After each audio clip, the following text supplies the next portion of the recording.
Muy buenas tardes. En instantes vamos a dar comienzo a este acto. Les pedimos por favor ubicarse en sus asientos y mantener el silencio para escuchar la ceremonia de hoy. Muchas gracias. En instantes ya vamos a comenzar.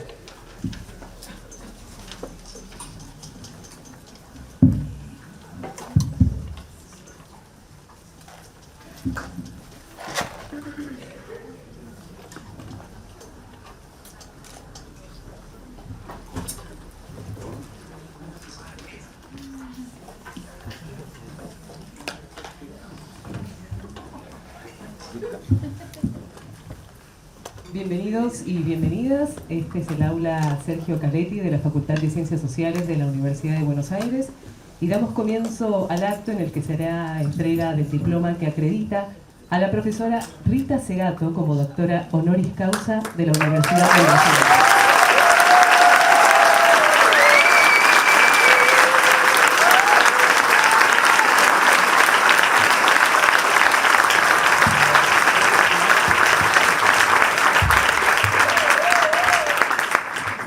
Preside este acto la señora decana de la Facultad de Ciencias Sociales, profesora doctora Ana Arias.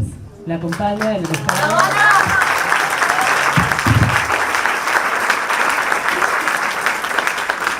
La acompaña en el estrado junto a la homenajeada, la doctora Dora Barrancos, profesora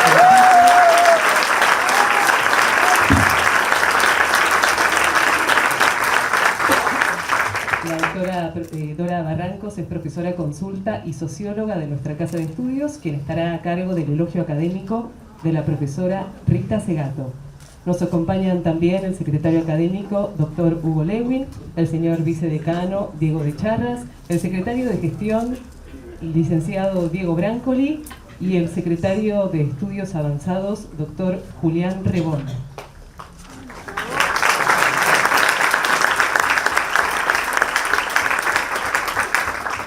Además, contamos con la presencia de subsecretarios y subsecretarias, directoras y directores de carrera e institutos, profesores, investigadores, docentes, alumnos, no docentes e invitados especiales, a quienes vamos a mencionar brevemente. Se encuentra Graciela Morgade, vicedecana de la Facultad de Filosofía y Letras de la UBA.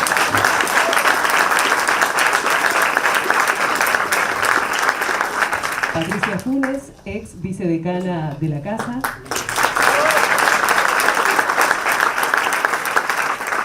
Claudia Martínez, secretaria de la Mujer de Córdoba.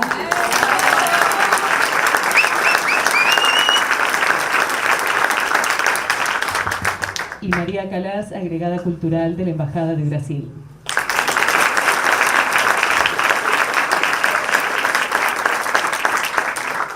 Seguidamente escucharemos las palabras de la decana de la Facultad de Ciencias Sociales, quien dará comienzo al acto, y posteriormente a la profesora Dora Barrancos, quien formulará el elogio académico a la profesora Rita Segato. Bueno, buenas tardes. Para mí es un enorme gusto, para todas y todos nosotros es un enorme gusto dar inicio a este acto en el que entregaremos el doctorado honoris causa a Rita. Les quiero contar que esta iniciativa surgió de las compañeras que llevan adelante el área de géneros y derechos humanos, que están aquí, que cuando Rita vino a las jornadas de sociología, ahí me dicen, y la pudimos escuchar, y surgió en el momento, dijeron, tiene que ser Rita doctora honoris causa de nuestra facultad. Y esta propuesta fue votada por unanimidad por el Consejo Directivo de nuestra facultad y por el Consejo Superior de la Universidad. Para nosotros, y además es uno de los pocos y primeros, pero esperemos que sean más, doctorados honoris causa entregados a mujeres en nuestra facultad.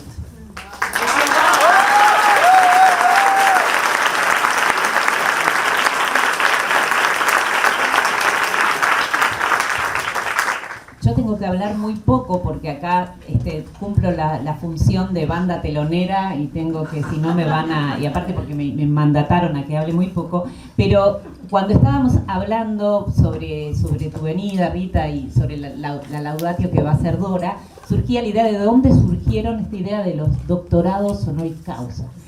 Y lo que dicen es que es una institución medieval como la universidad, como la idea de los claustros, que surgió para que la universidad pudiera nombrar dentro de sus claustros a los nobles, los reyes, las instituciones, los funcionarios que no habían pasado por sus aulas. O sea, fue un hecho político, nació como hecho político. Y nosotros ahora, como hecho político, no estamos reivindicando a alguien externo a los claustros porque vos sos una referencia intelectual, una persona hiperformada, pero sí para nosotros queremos que sea un hecho fuertemente político por la necesidad política que necesitamos en esta etapa de jerarquizar algunos debates, de darles jerarquía, de darles valor y sobre todo pensarlos de manera integral porque estamos necesitando cada vez más pensar, más en clave hasta me animaría a decir civilizatoria gran parte de las discusiones que estamos teniendo. Así que, dicho esto, decirte que quien te va a hacer la laudatio, no podríamos tener mejor persona para la laudatio que Dora, que de entrada nos ayudó y nos dijo que sí, y para nosotros fue un honor que vos pudieras venir y que quisieras venir a una de las facultades en las cuales, me animo a decir, más te leemos y más necesitamos seguir jerarquizando algunas discusiones. Así que Dora va a seguir con el acto.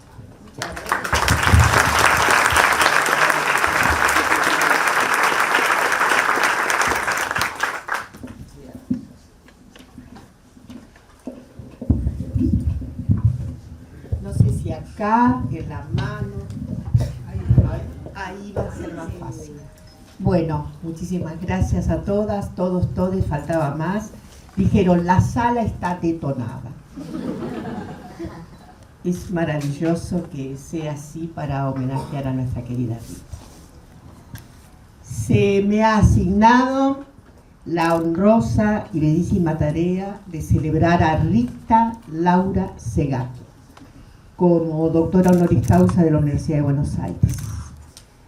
Asumo esa encomienda de modo entrañable, dado el especial cariño que le profeso y la admiración que tengo por su obra que ha marcado un hito en el pensamiento latinoamericano. Es costumbre en estos rituales dar cuenta de los aspectos centrales de la biografía de quien recibe el más alto reconocimiento de nuestra universidad. Pero en el caso de Rita, redundan los aspectos centrales, por lo que es de enorme dificultad seleccionarlos. A riesgos de cortes arbitrarios, no puedo dejar de lado los primeros acontecimientos formativos que subrayan la peculiaridad de nuestra galardonada. Su vocación por las artes, su conversión en experta en el área de etnomusicalidad, a que no lo sabían, musicología, a propósito de su egreso de institutos especializados. Miren ustedes cómo era. No me parece incidental esta genealogía porque su obra es una sinfonía de ideas acerca de la dignidad vertebral del humano. Ya sé, pero es por un levísimo rato. Y si esta producción se revela... Sí, gracias. A ver, es que las fuerzas del cielo se empeñan en... No me parece incidental. ¿Se escucha? Yo no necesito nada de esto, pero bueno. No me parece incidental esta genealogía porque su obra es una sinfonía de ideas acerca de la dignidad vertebral del humano, suspendiéndolo un poco. Y si esta producción se revela con incontestable predominio ético, no puedo sortear el impacto sobre el arco de la sensibilidad. Una estética puntillosa que nos acerca a la compatibilidad con lo bello. Formada luego como antropóloga, realizó la maestría y el doctorado en la Queen's University de Belfast, Irlanda. Rita habitó varios países, pero no puedo dejar de destacarse el largo estacionamiento en Brasil, donde se radicó por más de 3 décadas, cuya Universidad de Brasilia fue la sede de su tarea académica y donde realizó sus mayores contribuciones, ligadas a un agudo, sagaz y sostenido esfuerzo de investigación antropológica. Antes de ingresar a algunos aspectos de su notable producción, resulta imprescindible dar cuenta de sus desempeños de gran significado para la defensa de los derechos humanos, dimensión de especial reconocimiento en numerosas oportunidades, con especial énfasis en la actuación para diligenciar soluciones a los graves problemas que afectan a las naciones originarias de nuestra región. Y como es bien conocido, su compromiso por los combates por la paridad de género, su alistamiento como una de las figuras más descollantes del feminismo. El otorgamiento de la máxima distinción por parte de la universidad, como lo es el doctorado honoris causa, se produce generalmente luego de una aguda evaluación integral de la biografía de sus candidatos o candidaturas. Y si resultan gravitantes las consideraciones acerca de las contribuciones académicas y científicas, deben observarse sus calidades éticas, la proyección de sus acciones en orden a valores trascendentales, la envergadura de su tarea para elevar la condición humana. Permítaseme recordar las actividades descollantes de Rita en esta última perspectiva. Fue experta en el Tribunal Ético Viena +20 de Derechos de las Mujeres reunido en Bilbao en 2013. Actuó como jueza del Tribunal Permanente de los Pueblos, capítulo México, en la audiencia de Chihuahua sobre crímenes contra las mujeres en el 2014. Se desempeñó como perita del Ministerio Público de Guatemala por el caso Sepursarco, que juzgó el sometimiento a esclavitud sexual y doméstica de mujeres indígenas mayas queches, víctimas de las fuerzas militares guatemaltecas durante el periodo 2014 a 2016. Fue testiga experta en juicios de lesa humanidad ante el Tribunal Oral en lo Criminal Federal 2 en el 2024 por hechos cometidos en Escobar, Campana y Zárate bajo el terrorismo de Estado de 1976. A estos datos voy a agregar su tarea entrañable para la ampliación de derechos. En el 99 fue coautora de la primera formulación de acción afirmativa para garantizar el ingreso de estudiantes negros e indígenas en la educación superior de Brasil, circunstancia de especial repercusión en aquel país. Y en el 2002 fue coautora con diversas mujeres indígenas de Brasil de la propuesta de políticas públicas para elevar las garantías de equidad. Rita ha dado clases y proferido conferencias en un vasto número de universidades y foros internacionales, y desde luego lo ha hecho en nuestras universidades. Ha recibido numerosos reconocimientos, entre los que destaco el Premio Latinoamericano y Caribeño de Ciencias Sociales Claxo 50 años del 2018, el Premio Daniel Cosío Villegas en Ciencias Sociales del Colegio de México, Colmex 2020, el Premio Franz Fanon, de la Asociación Caribeña de Filosofía en 2021. Ha sido honrada con el doctorado honoris causa en las universidades de Entre Ríos, la Provincial de Córdoba, las universidades de Salta, Cuyo, Villa María, Río Cuarto, la Universidad Iberoamericana de México y la Universidad de la República de El Salvador. Y el de Salamanca. Nada menos, ¿vieron? ¡Qué perla! Ingresaré de modo sucinto a sus principales ideas plasmadas en numerosos libros y artículos, una extensa producción de la que deseo destacar especialmente las estructuras elementales de la violencia, ensayos sobre género entre la antropología, el psicoanálisis y los derechos humanos, la escritura en el cuerpo de las mujeres asesinadas en Ciudad Juárez, la guerra contra las mujeres, Contrapedagogías de la crueldad. Se trata de contribuciones esenciales para pensar con mayor idoneidad las formas vinculares desde una perspectiva centrada en el significado del régimen patriarcal como incitamente violento. Tal lo que podría fungir como el epítome de estos textos que han contribuido de modo tan contundente a una cuenca latinoamericana de pensamiento feminista.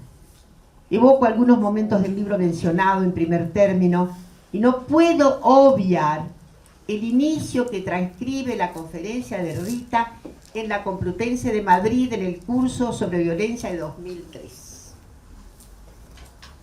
Dice Rita: estamos todos avisados de los datos, que no pueden dejar de ser imprecisos y dudosos por el tipo de realidad que indagan.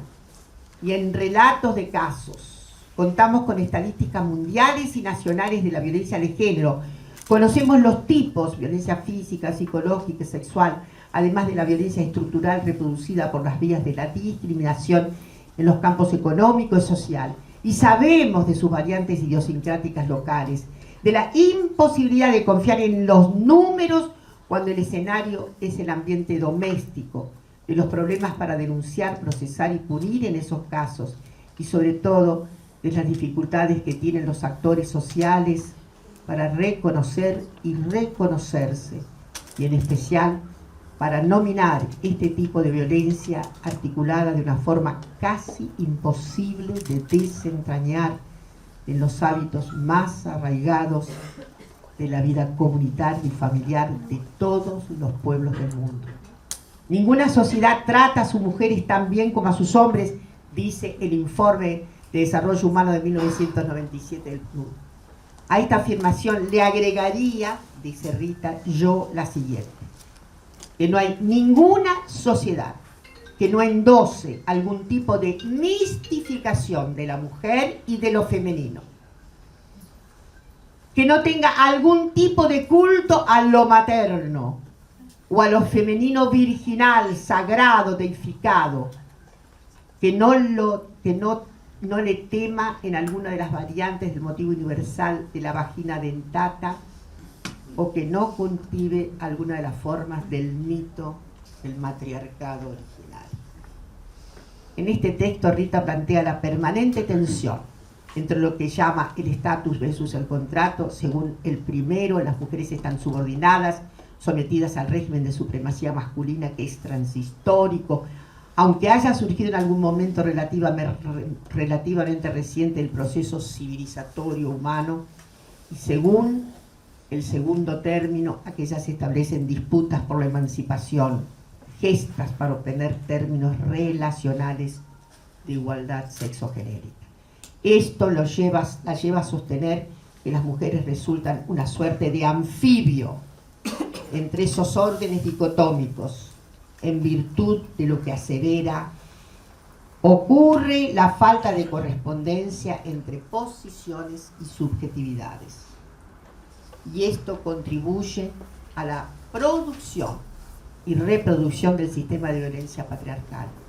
Esta malla violenta de los vínculos no suponen cuestiones fuera de la normalidad.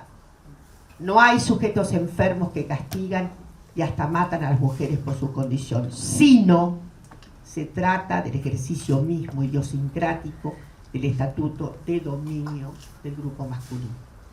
En este sentido, enmarca la acción gozosa que produce el fenómeno del adueñamiento de los cuerpos femeninos, sobre los que ha hecho largas reflexiones en los libros dedicados a los femicidios de Ciudad Juárez y a la guerra a las mujeres con visos de letalidad, y que ha reiterado en las posturas que sigue en Contrapedagogías de la crueldad. Una síntesis de sus posiciones más deslumbrantes se sitúa en lo que los depredadores no persiguen el gozo de los sentidos de la sexualidad. No es estrictamente lo sexual lo que está en juego, sino el disfrute de la insaciabilidad de sentirse poderoso. Pero justamente lo que parece ser la deriva de esta avidez es la sensación de impotencia que tan a menudo acomete a las masculinidades hegemónicas. que puede ser desafiada con mayor exaltación predatoria. La violencia contra las mujeres es la propia pedagogía de la violencia, ha sostenido, indicando que en el recorrido de la humanidad el tramo de la invención del sistema patriarcal ha sido regente de las formas mismas de la agresión y el ensañamiento. Sus ideas convocan a volver a pensar los orígenes mismos de la desigualdad creada por nuestra especie y la certeza de que todas las aproximaciones legales y jurídicas quedan a merced de las posibilidades de una reconfiguración radical de los lazos entre los géneros. Yo estoy de acuerdo con eso. No saben el alivio que tengo. Le es propia la convicción de que es imprescindible deshabitar completamente al hombre que dejamos atrás, sin posibilidad alguna de emulación, y que uno de los espectáculos más repugnantes es el ungimiento patriarcal de las propias mujeres. Insistirá, como ha sido reiterado en los cauces feministas, en que la batalla no es absolutamente contra los varones, sino contra el temible orden patriarcal opresivo y destructor. Estoy segura del completo merecimiento de esta máxima distinción que ofrece la Universidad de Buenos Aires a Rita Laura Segato. No pocas veces ha sido desafiante en sus puntos de vista como la manifestación de sentirse no humana frente a la rotura de los derechos humanos que sufre sobre todo la población palestina de Gaza.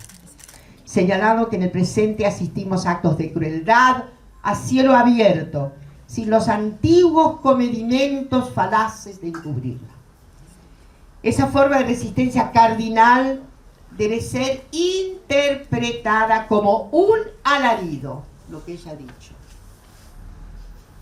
Lo que nos ocurre cuando es casi imposible producir otro lenguaje que no sea un grito desgarrador, como el de la célebre pintura de Edvard Munch, preanunciando el horror del inminente siglo XX. El arte pudo anticipar, como tal vez ningún otro repertorio comunicacional, la profecía del espanto. Y es imprescindible reconocer que solo la especie Homo sapiens sapiens es capaz de producir tanta atrocidad. Estoy enteramente cierta de que nuestra honrada académica y militante es un ser formidable, que no se ha amedrantado en defensa de los supremos valores de nuestra común humanidad. Salve entonces a nuestra doctora honoris causa Rita Laura Segato.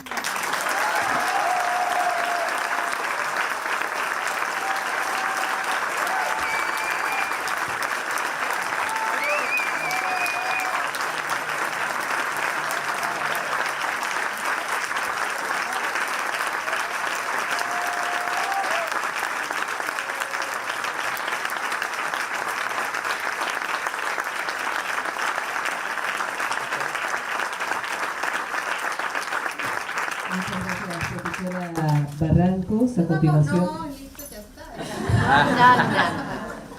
está. a continuación, la señora decana de la Facultad de Ciencias Sociales, doctora Ana Arias, hará entrega del diploma que acredita a la profesora Rita Segato como doctora honoris causa de la Universidad de Buenos Aires.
Ahora la profesora Rita Segato dictará la conferencia Una lectura de la política desde el género, hacia un cisma histórico no intentado.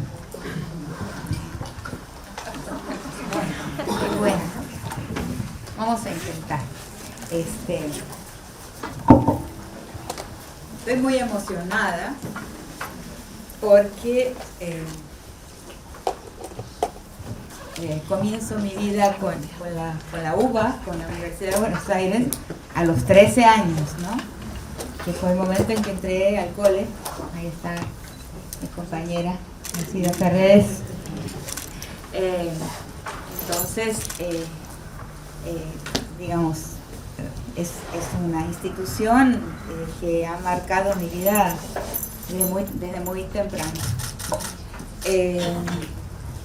Y entonces pensé en hacer estuve muchas dudas sobre qué debo hablar, qué voy a hablar. Ya hablé tantas veces que hace una semana cumplí 75 años, ¿no? Quiero decirles que Dora cumple el 15 de agosto y yo el 14 de agosto. Somos tocayas de día de cumpleaños. O sea, yo nací un día después de Fidel Castro y un día antes de Napoleón, y ella nació el día de Napoleón. También quiero decir que con esa edad me fui volviendo más cómica cada vez. Además, cuando la historia se está volviendo tan tenebrosa, tan terrible, yo no sé qué pasa, pero uno se vuelve más gracioso, ¿no? No sé, se ríe más. Que no queda otra, ¿no? Yo creo que reírse es una salida, me sale espontáneamente, automáticamente, no es premeditado, pero sí, pido que me disculpen si no les gustan los chistes. Entonces pensé en hacer una síntesis también de mi camino, de mi trayecto, ¿no? Que tiene, la verdad, que me conduce a la diferencia entre lo que he llamado recientemente, entre la política y lo político, que creo que es algo que debemos distinguir. Hacia el final voy a referirme a eso y también decirles que a mí me gusta, como he dicho muchas veces, pensar en conversación. Entonces, si alguien quiere al final criticar lo que dije o preguntarme algo, yo estoy muy contenta. Inclusive les anuncio que la Universidad de Guadalajara creó ahora una cátedra que se llama Cátedra Rita Segato de Pensar en Conversación.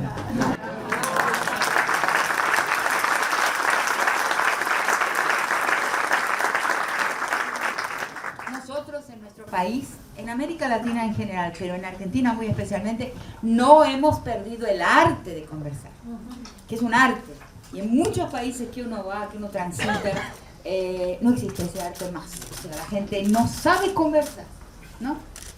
Bueno, los hombres saben conversar menos que las mujeres, por eso existen los juegos de fútbol. Entonces todos los hombres ponen una tela y ven un partido. Listo, nosotras conversamos mucho más, ¿no? Y creo que una forma de modificar y mejorar la masculinidad es que los hombres aprendan a conversar, ¿no? Que implica a veces mostrarse frágil, mostrar algo que no se puede conseguir, un dolor, y es muy difícil para los varones tener introspección y poder conversar sobre aquello que no está funcionando bien, sobre su propia fragilidad, ¿no? ¿Qué es el problema, ¿no? O sea, todo esto que fue mencionado aquí de mis textos de Dora, y yo voy descubriendo cosas obvias con el tiempo, con la edad, una cosa que me pasa, y voy a poner alguna que otra cosa obvia, que solo uno se va dando cuenta cuando envejece. Es impresionante. Por ejemplo, que la violencia contra las mujeres es un síntoma de la fragilidad y de la debilidad de los hombres. Porque siempre lo vimos al revés, no que los hombres son fuertes porque matan o porque pegan, no. Ese es el síntoma de su debilidad. Y esa debilidad evidentemente está aumentando. Y ese aumento de esa debilidad, que es el aumento también de la forma de violencia contra las mujeres, puede ser asociado con la concentración del capital. Porque los hombres no pueden más ejercer una de sus formas de potencia, que es la de proveedores. La mayor parte de los hombres hoy no tiene seguridad de que podrá ser un proveedor durante el tiempo necesario a una relación, por ejemplo.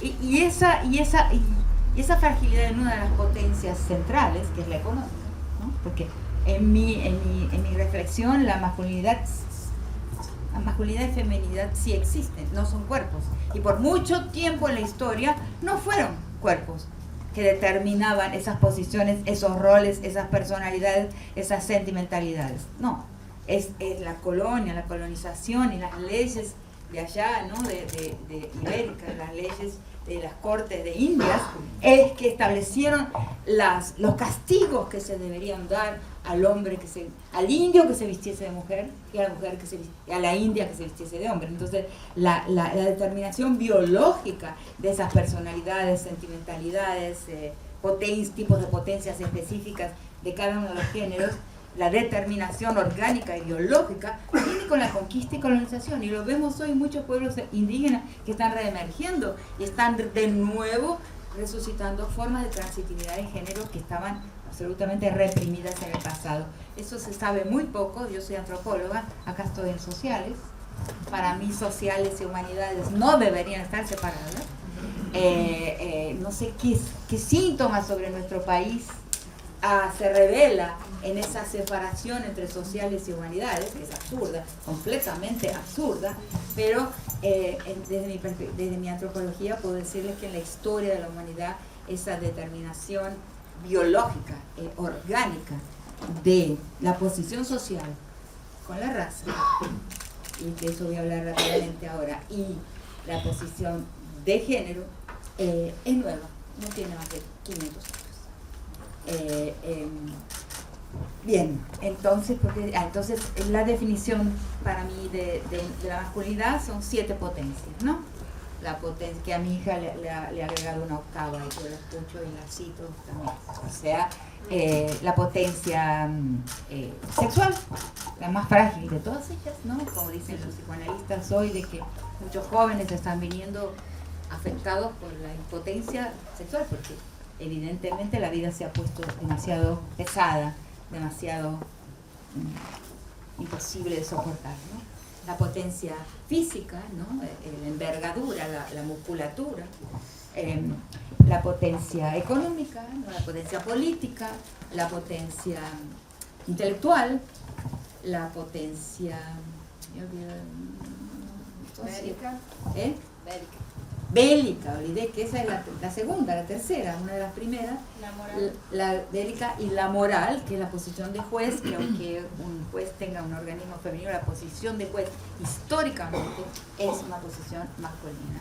Y como dice Jocelina, la posición, el poder de legar, del legado, de una madre legar, y siempre la potencia del legar es masculina, es paterna, ¿no? Pero entonces, entre todas esas, la económica es la que está absolutamente fragilizada hoy por la extrema concentración del capital. O sea, cada vez menos personas menos hombres son potentes económicamente. Y eso yo creo que es uno de los elementos que está por detrás del avance de la fragilidad masculina y de la violencia también. Uy, el despertador. Bien, entonces quiero decir que en mi camino, las líneas de pensamiento, mis tránsitos, tienen muy fuertemente marcada la cuestión. Siempre se habla sobre mí, sobre la cuestión de género, la violencia de género, pero la raza y el racismo son aspectos centrales de mi obra, tan centrales como la violencia de género. En nuestro país tenemos un problema de que la raza y el racismo no están nombrados. Es una cosa rarísima. Inclusive estaba más nombrada la raza y el racismo en los años 50, ¿no? Que hoy, que teníamos la palabra, por ejemplo, cabecita negra. Hoy no hay cómo. Tengo un texto que se llama Los cauces profundos de la raza latinoamericana, que hago una crítica al INADI, al Instituto Nacional de Discriminación, porque hacen toda una encuesta y la raza no está nombrada. O sea, solo está nombrada como el racializado, que es un detenido en una prisión, ¿no? Pero la raza en general, en la sociedad, en el día a día, la relación entre las personas, no tiene nombre y no aparece en la encuesta, lo que es algo absurdo.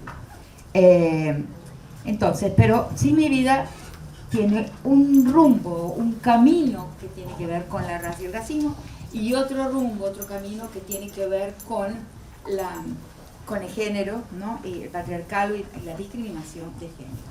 Entonces hice aquí una listita de temas, ¿no? ¿Cuándo me encuentro con la raza por primera vez? Yo lo he contado alguna que otra vez en una conferencia, y ustedes tienen que perdonarme si me repito, ¿no?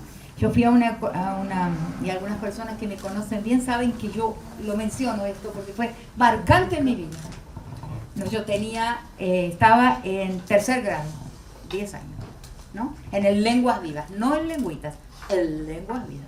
Una escuela absolutamente de élite, ¿no? En el país, primaria. Yo hice la primaria ahí. Entonces, esa escuela quedaba en las calles Esmeralda y Sarmiento, ¿no? Donde hoy está una de las ramas de la escuela de danzas, ¿no? Creo que... no sé. ¿Cuál? La UNA, una de danza de la UNA, ¿no? Bien. Pero el Lenguas Vivas, hasta mi 10º grado, quedaba en Esmeralda y Sarmiento. Entonces, ninguna persona vive en Esmeralda y Sarmiento. O sea, ninguna alumna iba a la escuela por su proximidad en el radio de kilómetros de proximidad con la escuela que da el derecho a ir a un colegio, ¿no? A una escuela primaria. Es una ley nacional. Entonces iban personas de otro tipo, ¿no? Que venían de otras posibilidades. Solo una niña venía a Lenguas Vivas por su proximidad de habitación. Y porque su papá era un portero de un conservatorio de música que quedaba a 2 cuadras de la escuela. Todas las otras veníamos de lejos. Y se llamaba Sosa. Siempre quiero encontrar esa niña. Se llamaba Sosa. Entonces, la maestra María Elena Dubrat, que debe estar ya fallecida hace mucho tiempo, de origen francés, pero me gustaría poder encontrarla también alguna vez, gritaba: ¡Sosa! ¡Póngase de pie! Y Sosa se ponía de pie y bajaba la cabeza. Y yo me preguntaba: ¿qué hizo Sosa, no? ¿Qué será que Sosa hizo? Y le sospechaba a la nena algo. Esa nena, ¿qué habrá hecho, no? Para ser tan maltratada todos los días, todo el tiempo. Tardé mucho tiempo, muchísimo tiempo, en darme cuenta qué es lo que había hecho Sosa, o sea, cuál era el problema de Sosa. Y ese es mi primer encuentro con la cuestión racial, que me marcó para el resto de mi vida, por eso no lo puedo olvidar nunca, jamás. Bien, ese es primer capítulo. Segundo capítulo, llegué ayer de Tucumán, donde fue la fiesta, o no la fiesta, pero un gran festival relativo al fin de los ingenios, ¿no? A cuando el golpe de Onganía cierra la mayor parte de los ingenios tucumanos, menos uno, y expulsa aproximadamente, se calcula que unas 200.000 personas tuvieron que emigrar de Tucumán, quedaron desempleadas, vinieron para la capital posiblemente, porque quedaron en la calle, ¿no? Por ese cierre compulsorio de los ingenios. Pero hay un ingenio, yo de niña, y de grande ya también, tuve un tío absolutamente de derecha, completamente conservador, ni conservador, en fin. Su política era una política que yo siempre desaprobé desde que tengo memoria, pero lo quería mucho, ¿no? Esas cosas son raras. Estoy contando porque nosotras las mujeres, la ciencia, hay estudios sobre eso, la manera de hacer ciencia se vincula con nuestra vida personal. Y eso hay estudios sobre los escritos científicos y disciplinares de mujeres que no están separados de su tránsito de vida. Entonces yo me estoy permitiendo esto. Entonces mi tío Ernesto, que era un hombre que estuvo preso durante el peronismo, Y cuando viene la así llamada Revolución Libertadora, que esa libertadora está completamente vinculado al gobierno nacional hoy, ¿no? Los libertarios, ¿no? Esas dos palabras son las mismas, ¿se dieron cuenta? Y entonces viene ese golpe de Estado y mi tío sale de la cárcel y es nombrado interventor del ingenio Santa Ana, el Hileret de Tucumán, que es el que después se va a Jujuy. El Hileret es el de Blaquier. Entonces mi tío va allá como interventor. Lo que pasa es que él, su convicción política, ideológica equivocada, tiene que ver con un resentimiento profundo de su orfandad cuando tuvo 2 años y a ser criado en una escuela popila de los maristas en San Isidro, que lo formó como una persona absolutamente lo que llamamos hoy reaccionaria. ¿Ya sabían eso? Aquí hay unos parientes. Entonces vaya a Tucumán y vuelve a veces a Buenos Aires. Y yo lo escucho en la noche, cuando va anocheciendo, conversar con mi mamá y hablando sobre la gente del ingenio. Hablando sobre los hombres, sobre los niños, sobre el vino, sobre la comida, sobre el cotidiano del ingenio. Y yo, claro, escuchaba esas conversaciones y veía el afecto de mi tío por esas personas. Tanto que pinto un cuadrito en el colegio, en las clases del profesor Lezama de pintura, que nos hizo pintar un día allá en el atelier del colegio. Cada uno pinte lo que quiera. ¿Qué pinté yo? No sé si se acuerdan, pero hasta hoy lo tengo en Brasil, en la cocina de mi casa. Pinté un cañaveral, pinté las cañas, pinté un hachero, pinté su mujer que parecía ser del norte. Yo no había estado nunca ni en el norte, ni en Tucumán, ni nada, con un aguayo y el bebé alquepi, como se dice en Jujuy, acá atrás, ¿no? Y una dama juana de vino al costado. Pinté eso cuando tenía 14 años, en las clases de Lezama, allá en el atelier del colegio. Que vino él con un amigo, y mira, esa niña, ¿cómo pinta esto? Bueno, esa pintura me acompañó desde la infancia hasta el presente. Toda mi vida estuve conmigo y está en un cuadrito en mi casa en Brasil. Bien. Esa fue una experiencia muy fuerte y ahí entro al colegio, ¿no? Con mi tío peleé a muerte, no podés ir a ese colegio, al Nacional Buenos Aires, tenés que quedarte en el Lenguas Vivas. No. Yo, algo en mí, extraño, intuí que tenía que irme al Buenos Aires. No sé por qué, porque no estaba en mi familia, no estaba en mi medio social de ninguna manera. En mi medio social estaba el otro. Entonces, pero siempre fui siguiendo mis intuiciones. Voy al colegio y claro, ahí encuentro, claro, el colegio era un bastión en ese momento, en esos primeros años nuestros en el secundario de la FEDE, de la Federación Juvenil Comunista, del Partido Comunista, era un bastión del partido. Ahí por un periodo entré en la FEDE, pero me echaron por reírme demasiado. Yo me porto mal. Eso fue el problema. El problema del socialismo real fue eso. Claro. Entonces, y empiezo a ver, ¿no? La FEDE, la TERS, después más tarde el PCR, los diferentes marxismos que había en el colegio. ¿Y qué pienso? Que esos hombres que yo no había conocido personalmente, que de que mi tío hablaba del color de esos hombres, no estaba en el marxismo. Que el marxismo no tenía el color del país. Esa es mi percepción de nena. O sea, acá no está la gente, acá no está esa gente de que mi tío hablaba en el ingenio, siendo un tío de derecha. Es que esas contradicciones tenemos que pensarlas también, ¿no? Siendo él un hombre de ultraderecha, un nazi prácticamente, ¿no? Que era nazi, casado con una mujer alemana, Maria Netzer, hija de un funcionario de Osram, era nazi de verdad. No tengo demasiadas cosas para contar. Bueno, entonces, pero él hablaba de la gente, él hablaba de la gente. Y entonces, ya estoy llegando a donde quiero llegar por ahí. Tengan paciencia y si no.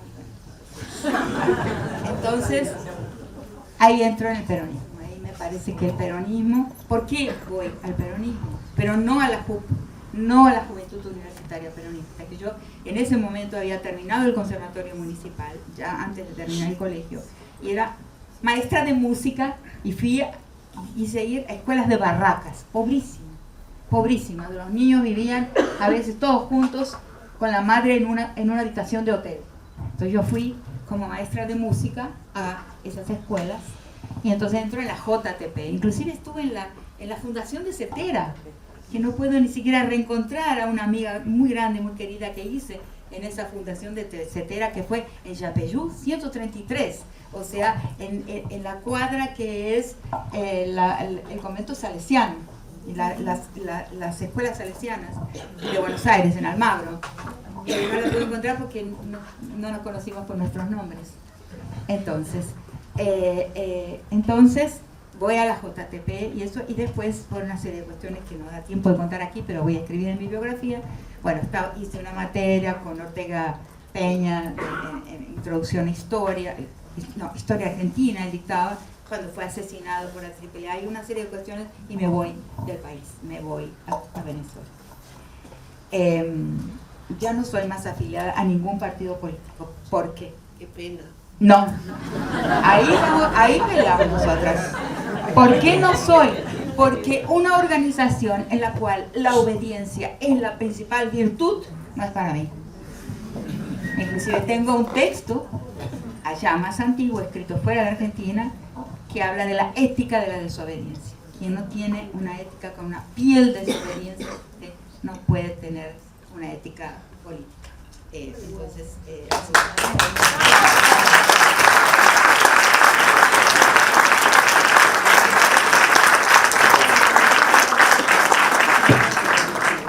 He dicho.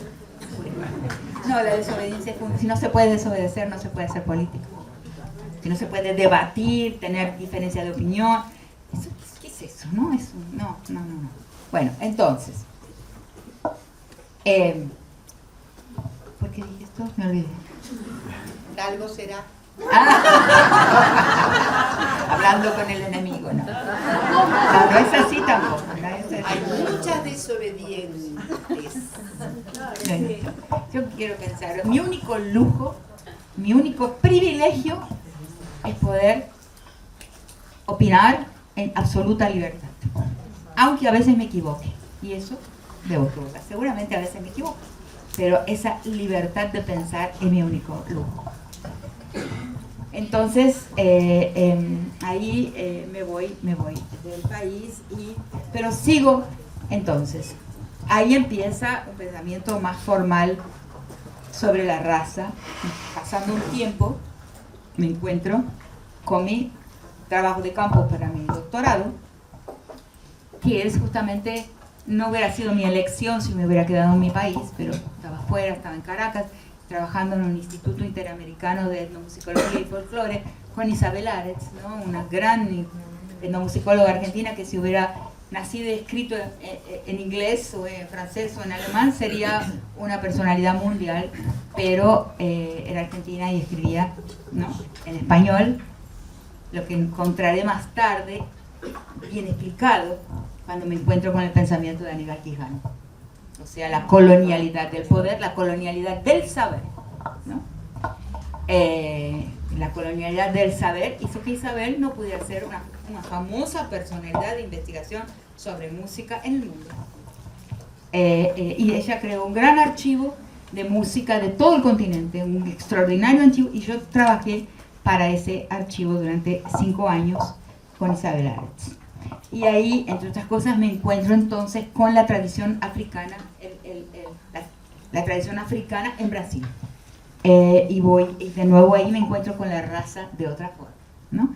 Y ahí voy a llegar rápidamente, quiero decir que ahí encuentro una tradición fuertemente africana en Brasil, que aunque un marciano llegue al terreiro, ese marciano tendrá orilla.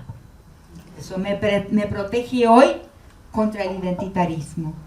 Ellos me enseñaron, y después el gran antropólogo francés Roger Bastide, que escribió varios textos sobre los candomblés, sobre la tradición africana en Brasil, y dice él, súper blanco, pero francés, dice: africanos son, soy africano. Entonces ahí mi vida se transforma muy profundamente, entiendo y aprendo un montón de cosas y escribo mucho sobre eso también. Entiendo que hay racismo, pero también eso hasta hoy me defiende de... He luchado contra el racismo, he luchado. De mi casa salieron la propuesta de cuotas para estudiantes negros en la universidad brasileña, en la educación superior de Brasil. Salió del movimiento negro, pero en la universidad salió de un caso de injusticia de un estudiante negro en mi universidad. Y soy una activista contra el racismo, pero tengo muchas resalvas con relación al identitarismo. Y lo mismo me pasa con relación al género. ¿Se entiende? Entonces, entiendo que hay dos cosas que entiendo ahí que quería mencionar que son fundamentales y que están más o menos ya dichas en el libro La Nación y sus otros, mi libro menos vendido de todos. Pero que ahora va a aparecer más, porque hablo ahí de una crítica que está en el momento presente. ¿Cómo luchamos contra el racismo? Evitando, ¿no? Formas de identitarismo que no son nuestras. Que es muy complicado pensar eso y los convoca a que lo pensemos. Yo no lo he terminado de pensar, pero siento que ahí hay una gran cuestión. Y que la esbozo en el libro La Nación y sus otros. O sea, que es una crítica al multiculturalismo. El multiculturalismo nos enseñó a nombrar las identidades, a nombrar la raza, a nombrar LGBTIQ+, las mujeres, los indígenas, nos permitió nombrar eso. Pero todas esas parcialidades minoritizadas. Y hoy yo pienso que toda diferencia es universal. Que lo que el negro le aporta al mundo, como la filosofía africana que me encontré en Brasil, es universal y debe ser universal. Que lo que las mujeres entendimos sobre lo que está mal y lo que debe modificarse, esa comprensión es para toda la humanidad. Lo dije hace un año. Miren cómo se tarda uno en llegar a cosas obvias. No es para las mujeres contra los hombres, como algunos feminismos lo han practicado. Los hombres son violentos, nos hacen daño, nos hacen sufrir, pero sufren inmensamente por su posición y el mandato de masculinidad que deben obedecer. Pero si modificamos lo que las mujeres estamos proponiendo que debe ser modificado, la historia cambia de rumbo. Y es por eso, si no, fíjense, ¿por qué todos los grandes dueños de corporaciones, por todos los frentes políticos que son a favor de la acumulación-concentración, ¿por qué de repente todos ellos contra el aborto? Todos ellos contra las reivindicaciones de las mujeres. ¿No es un misterio? Es que, como dijo Julio César en el colegio, 6 años de latín, para algo sirve. Lo único que recuerdo del diario de Julio César es que él dice: jamás debemos despreciar la inteligencia del enemigo. Y en este caso es así. Nuestros antagonistas de proyecto histórico son igual o más inteligentes que nosotros y descubrieron antes que nosotras lo que amenazamos, el peligro que le colocamos, ¿no?, a sus propósitos de acumulación, concentración. Entonces es fundamental saber que nuestras reivindicaciones son para la humanidad y ellos lo saben. Si no, no se explica por qué viene con tanta fuerza contra el aborto.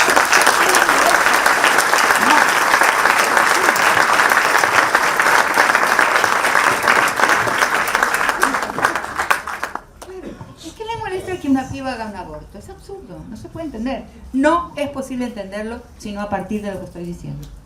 Por la vida, falso. Porque si es por la vida, yo también. Pero la vida en todo lugar.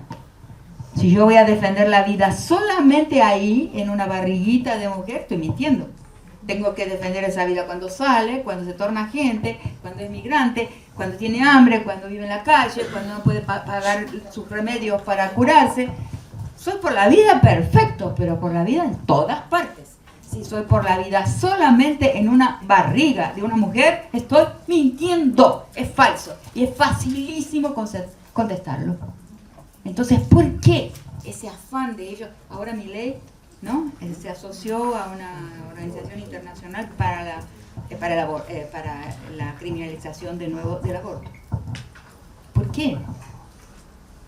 Hay algo que debemos comprender, porque nosotras estamos promoviendo cambios que amenazan el poder, que muestran que se puede vivir sin esa jerarquía, que es la patriarcal, y sin el poder monopolizado por un pequeño grupo de dueños de la vida y de la muerte, dueños de todo, ¿no?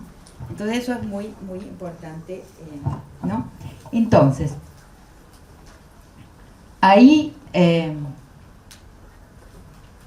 bueno, entonces sigo el camino de la raza, me encuentro con el candomblé, aprendo del candomblé lo que les estaba diciendo, que hasta un marciano tiene santo, tiene orishá, o sea que todo el mundo, un blanco, un escandinavo, un japonés, tiene orishá. Entonces que esa diferencia, esa inteligencia, ese códice africano del que aprendí tanto y que es absolutamente extraordinario, con su sofisticación extraordinaria, es para toda la humanidad, no es para un grupo de una identidad separada, no es para un gueto, ¿no? Y bueno, y luego con las mujeres también aprendo lo que les estoy diciendo. No sé cuánto tiempo pasó, pero sigo un poquito más. Entonces, hay muchas cosas que podría decir sobre esto.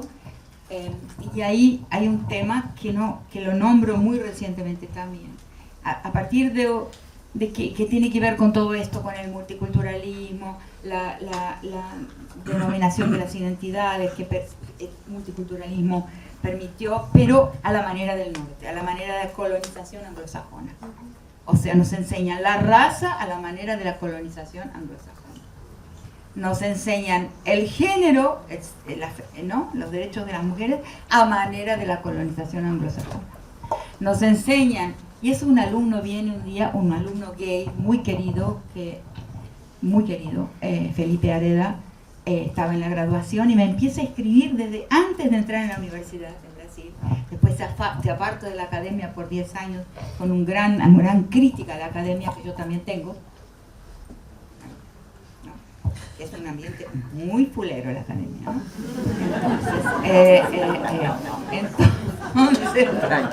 ¿no?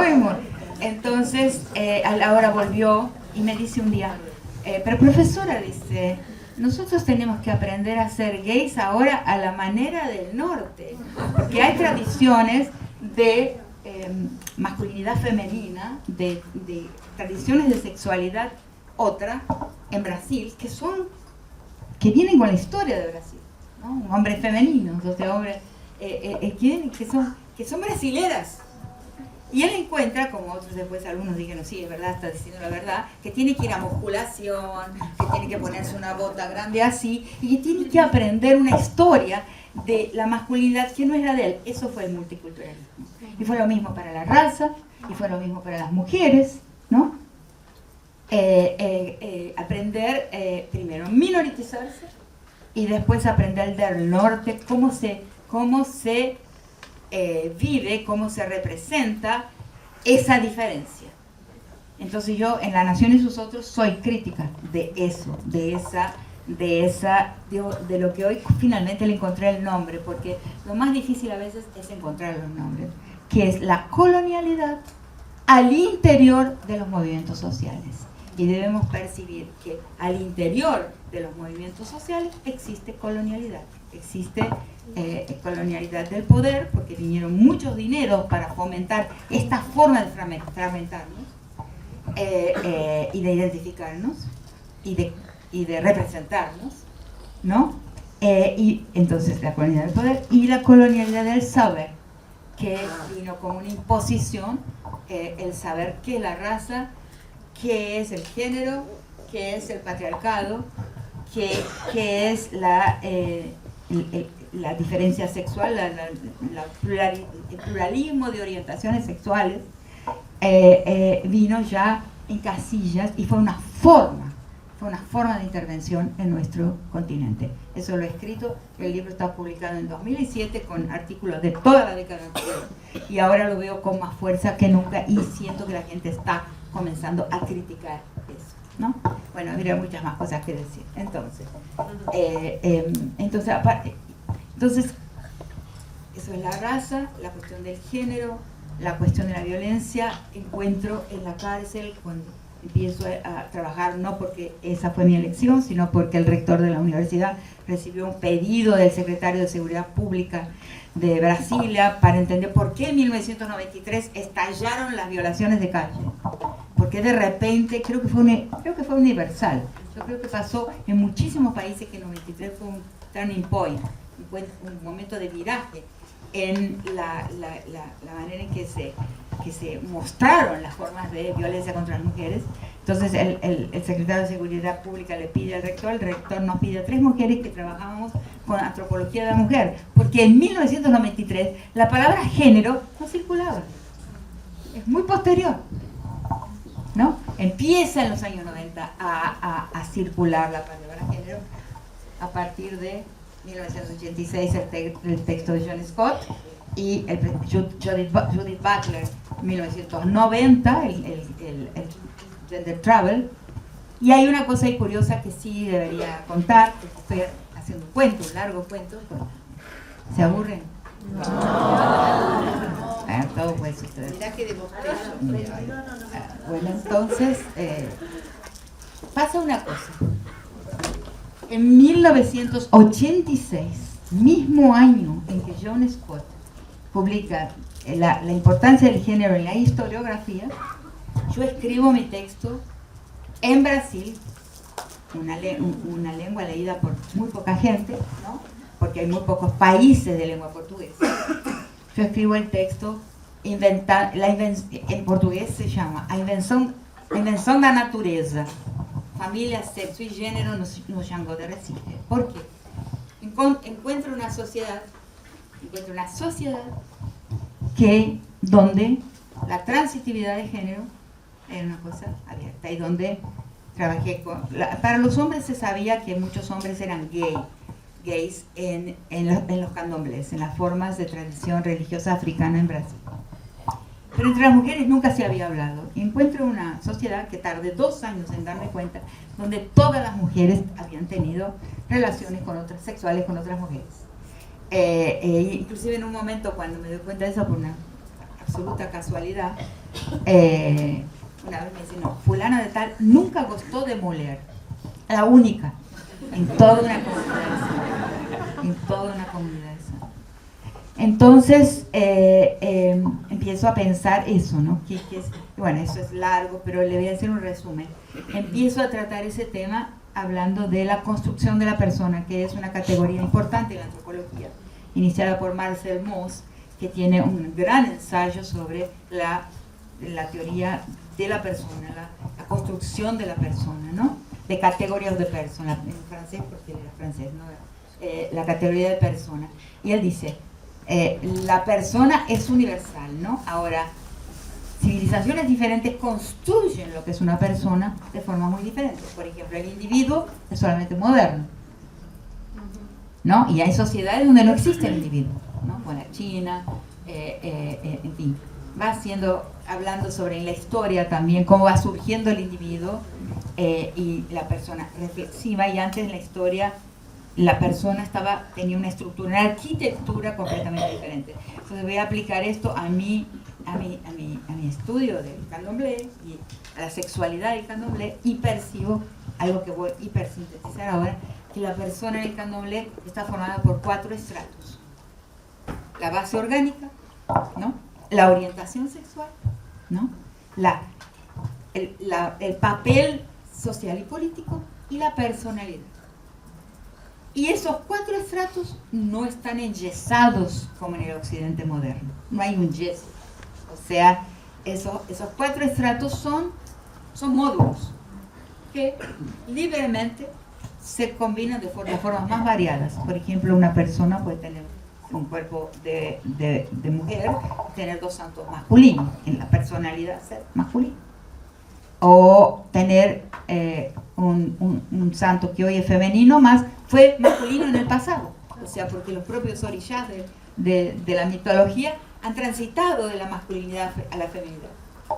En algunos casos son 6 meses hombre y 6 meses mujer, por ejemplo. Entonces, y el organismo sí se expresa en el ritual, en la división de papeles rituales, pero la orientación sexual no está determinada por la base de género. Entonces, otra construcción de la persona, ¿no?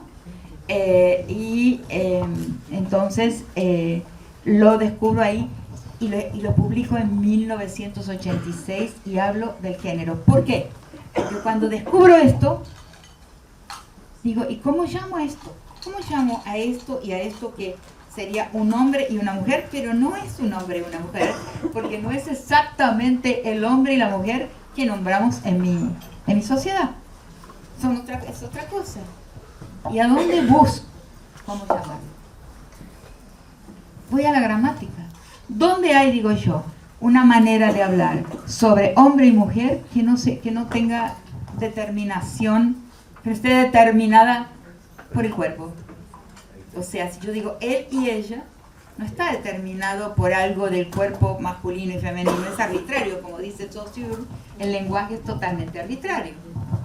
Entonces, acá, en la gramática existe la noción de género, donde no hay una determinación de cómo se nombra lo masculino y lo femenino, sino que es arbitrario.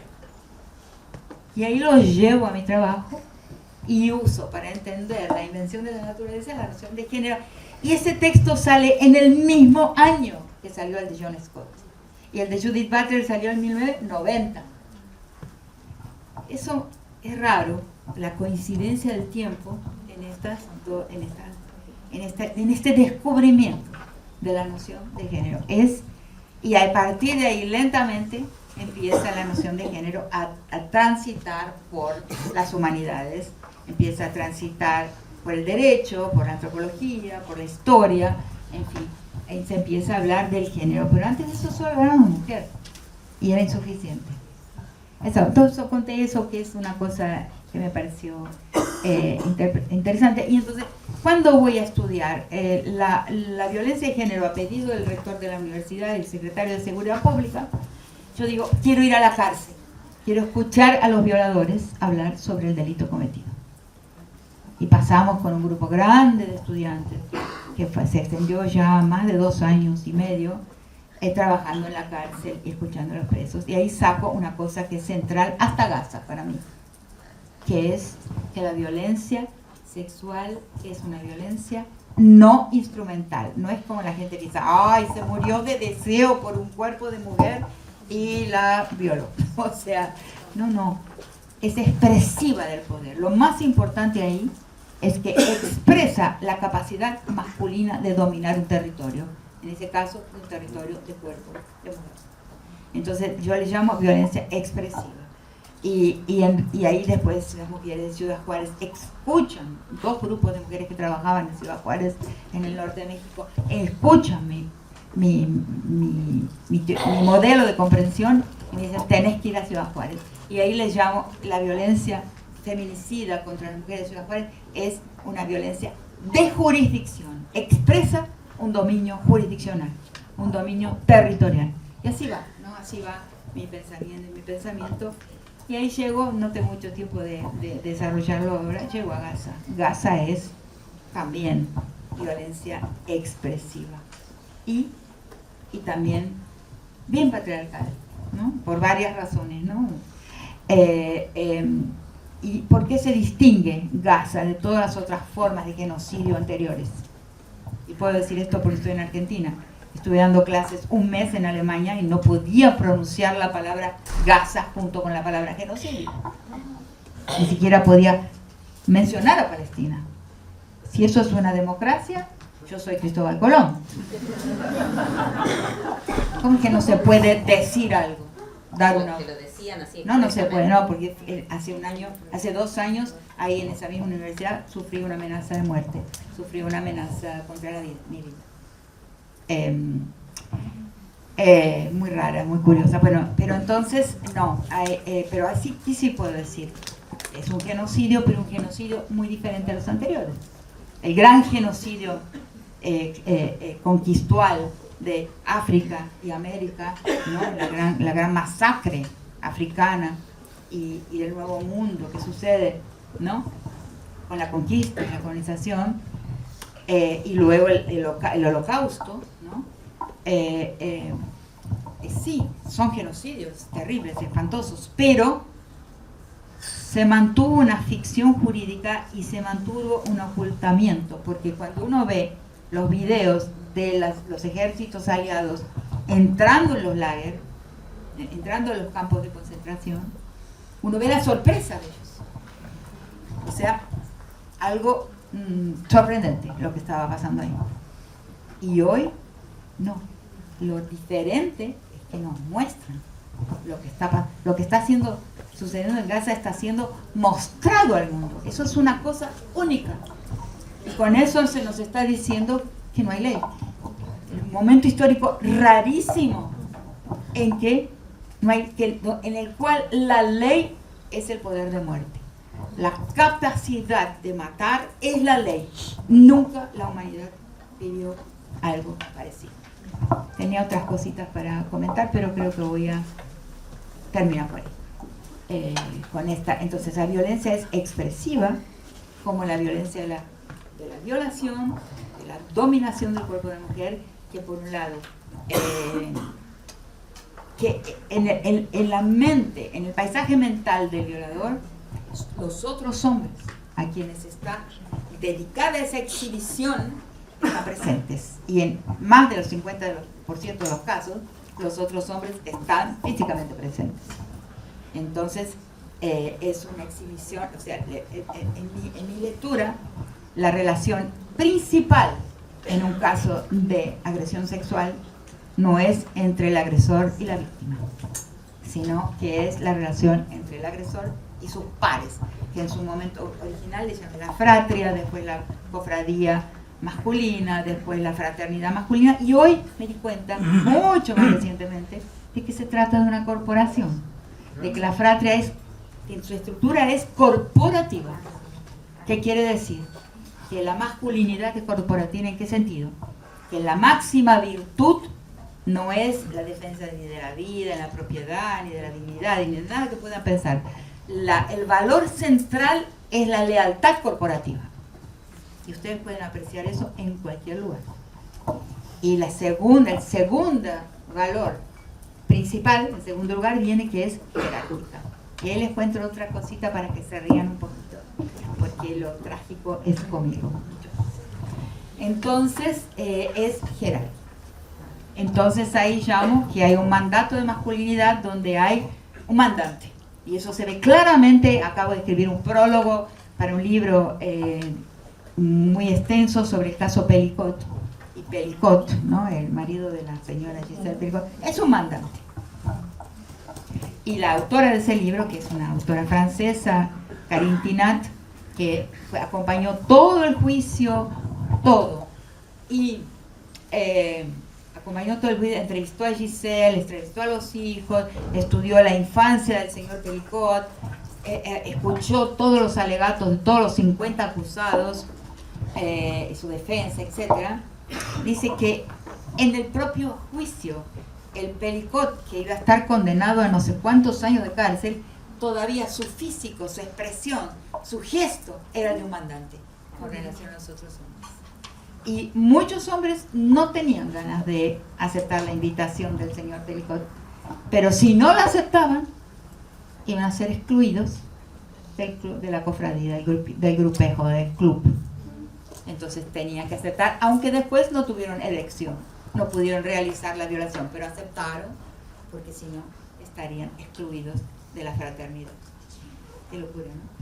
Entonces aprendí mucho a leer esa obra que está saliendo ahora por Penguin.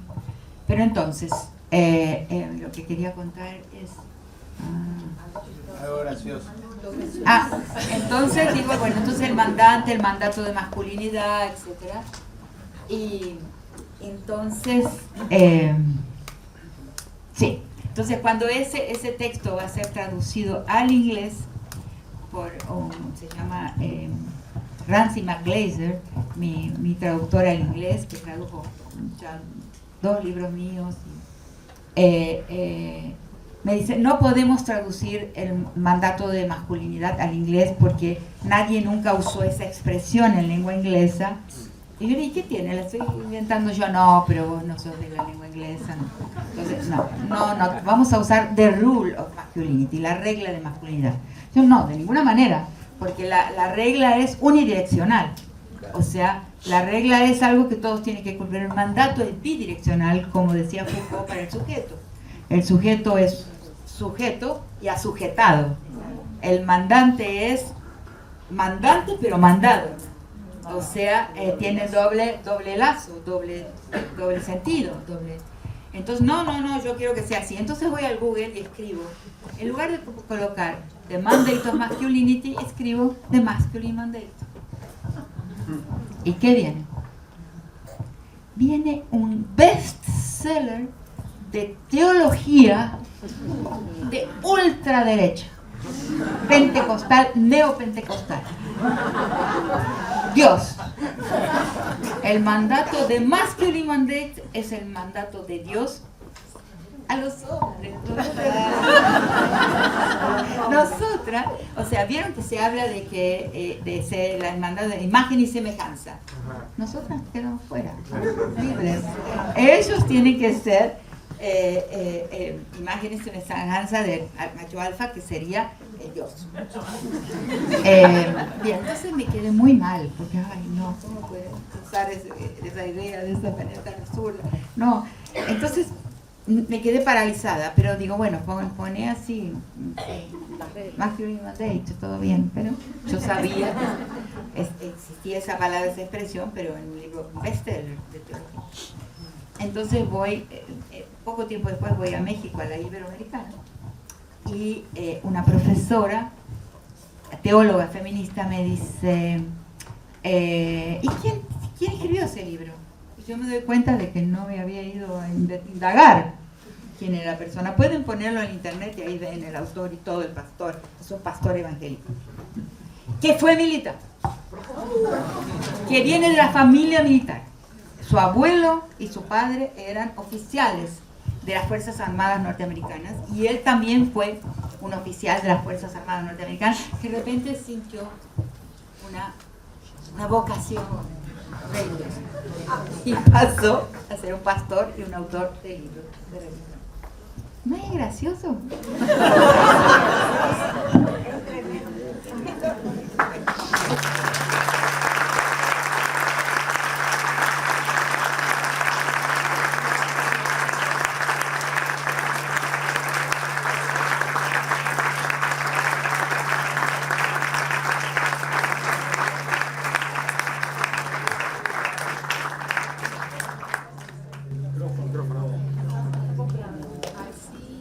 Está inspirado en el pastor. Cada historia. Bueno, si alguien quiere criticarme alguna cosa, Bueno, y a continuación, y para finalizar este evento, tendremos un cierre artístico con piano a cargo de Facundo Ramírez, Sicu por Tecuca Orense.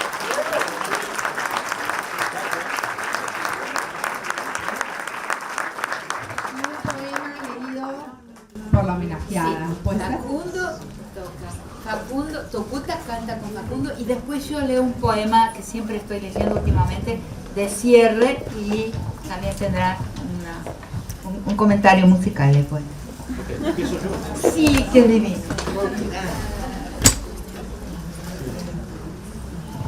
¿Cómo están? Buenas noches.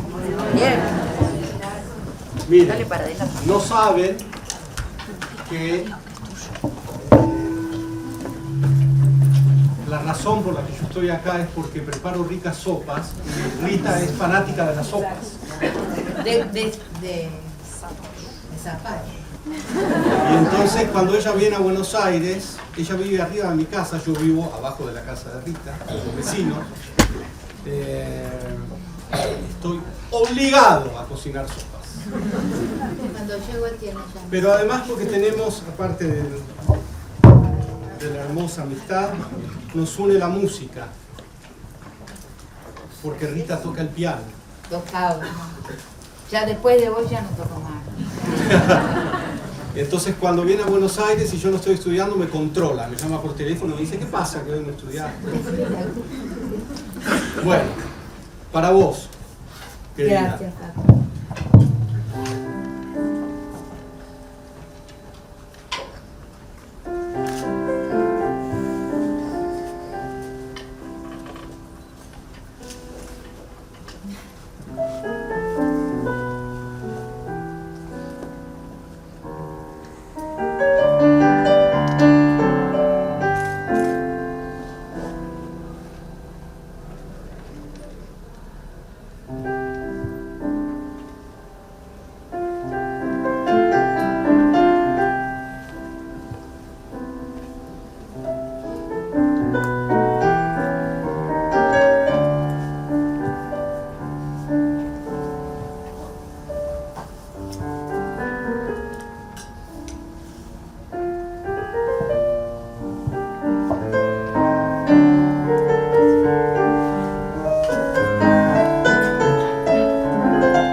Toca Schumann, le escribió mi papá, Ariel Ramírez.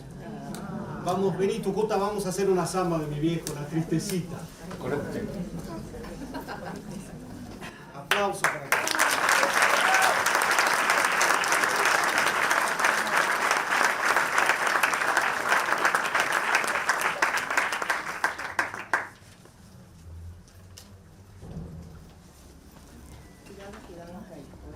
Sí, ojo con ese cable. Cuidado este cable, Tucuta. Cuidado que no te enredes los cables. Hay un teléfono que suena. Y no se electrocute.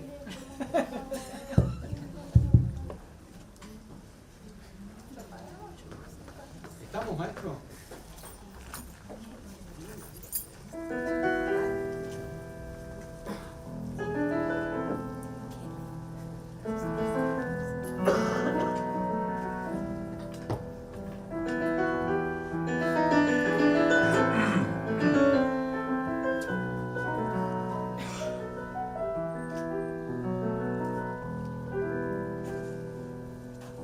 Sangre en el ceibal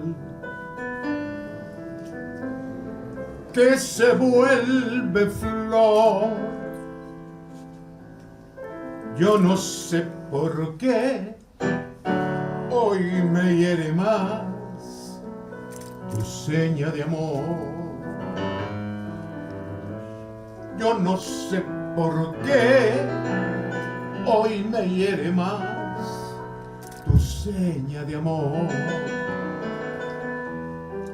Samba quiero ir al atardecer, capullo de luz que quiere ser el sol y no puede ser. Capullo de luz que quiere ser el sol y no puede ser. Ay, tristecita, tristecita igual que yo pisna azul, murmurándome al cañaveral.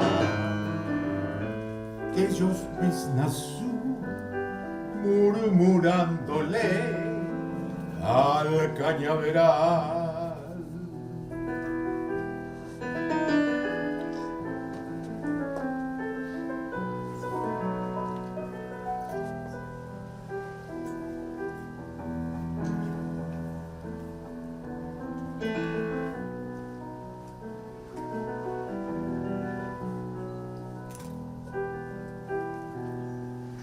El viento la trae, se la lleva el sol. Sueño en el trigal y sobre el sausal, lamento de amor. Sueño en el trigal y sobre el sausal, lamento de amor. Ya siento llegar del cerro su voz, pañuelo ha de ser y lo he de prender sobre el corazón. Pañuelo ha de ser y lo he de prender sobre el corazón. Ay, tristecita, tristecita igual que yo visna azul, murmurándole al cañaveral. Que yo visna azul, murmurándole al cañaveral.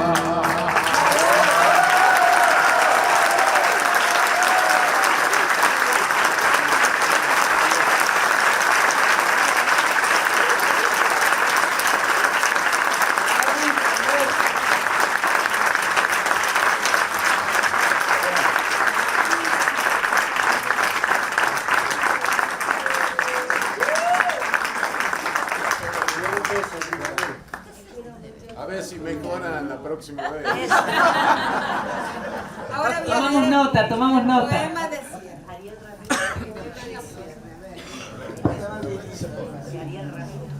Qué lindo, ¿no? Qué lindo. Precioso. Eso sí, precioso.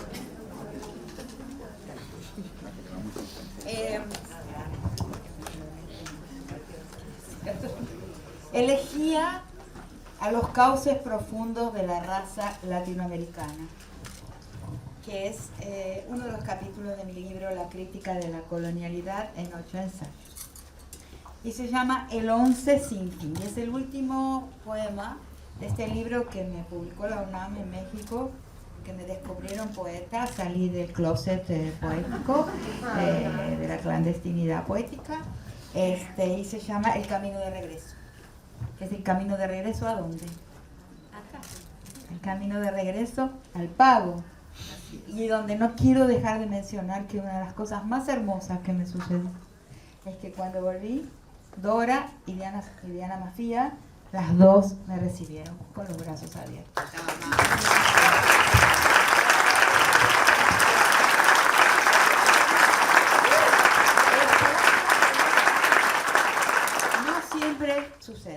No siempre sucede, pero en este caso ellas fueron de una nobleza extraordinaria.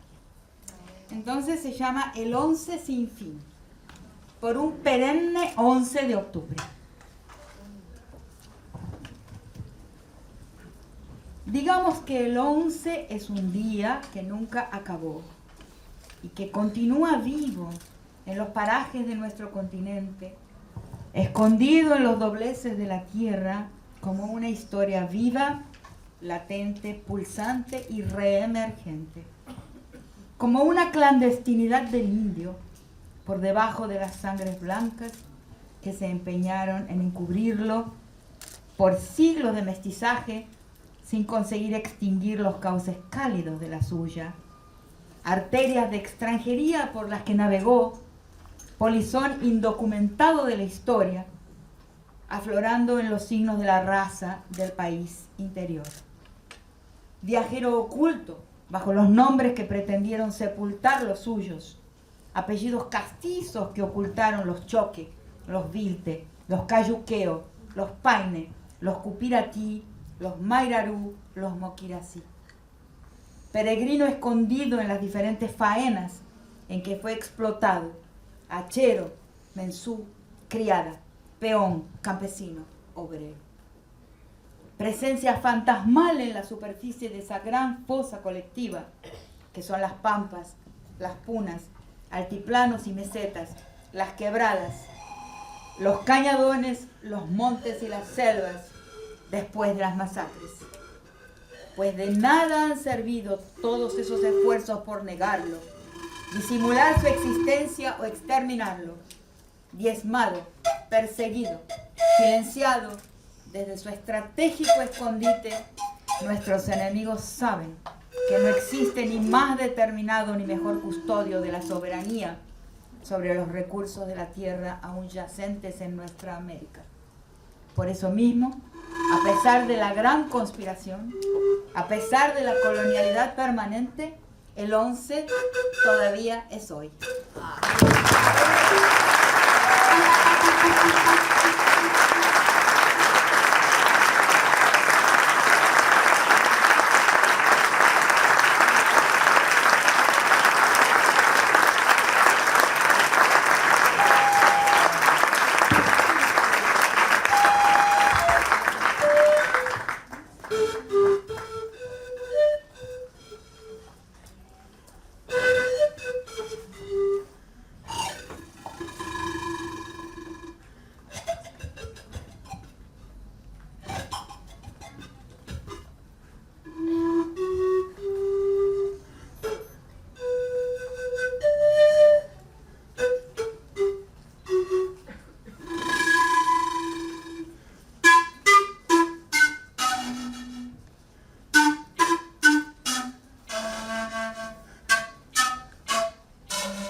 Bueno, les agradecemos a todas y todos por estar acá. ¿Algo me están señalando? Ah, no. Les agradecemos muchísimo y sobre todo a Rita. Rita, ya ahora sos formalmente parte nuestra. Seguiremos contando